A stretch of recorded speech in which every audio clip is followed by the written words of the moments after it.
श्री शिवाय नमस्तुभ्यं भक्तो। जय श्री कृष्ण। भगवान श्री कृष्ण ने कहा, हे श्रेष्ठ धनुर्धर, मैं श्रावण माह की पवित्र एकादशी की कथा सुनाता हूँ।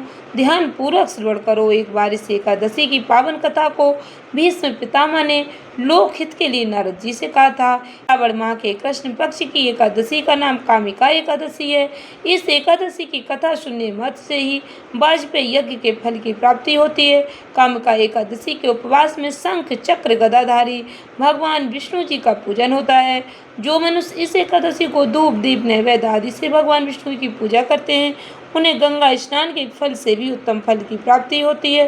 सूर्य ग्रहण और चंद्र ग्रहण में केदार और कुरुक्षेत्र में स्नान करने से जिस पुण्य की प्राप्ति होती है, वह पुण्य कामिका एकादशी के दिन भगवान विष्णु जी की भक्ति पूर्वक पूजा करने से प्राप्त हो जाता है। भगवान विष्णु जी की श्रावण माह में भक्ति पूर्वक पूजा करने का फल समुद्र और वन सहित पृथ्वी दान करने के फल से भी ज़्यादा होता है। व्यतिपात में गंडकी नदी में स्नान करने से जो फल प्राप्त होता है, वह फल भगवान की पूजा करने से मिल जाता है। संसार में भगवान की पूजा का फल सबसे ज़्यादा है।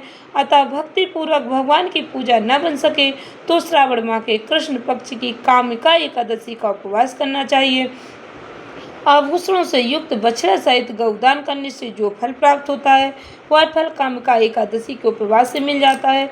जो उत्तम द्विज श्रावण माह के कृष्ण पक्ष की कामिका एकादशी का उपवास करते हैं, भगवान विष्णु जी का पूजन करते हैं, उनसे सभी देव नाग किन्नर पितर आदि की पूजा हो जाती है। इसीलिए पाप से डरने वाले व्यक्तियों को विधि विधान सहित इस उपवास को करना चाहिए।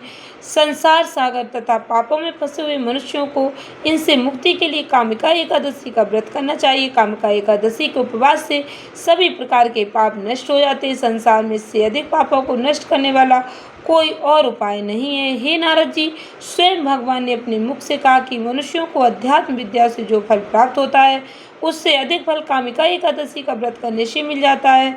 इस उपवास के करने से मनुष्य को न यमराज के दर्शन होते और न ही नरक के कष्ट भोगने पड़ते, वह स्वर्ग का अधिकारी बन जाता।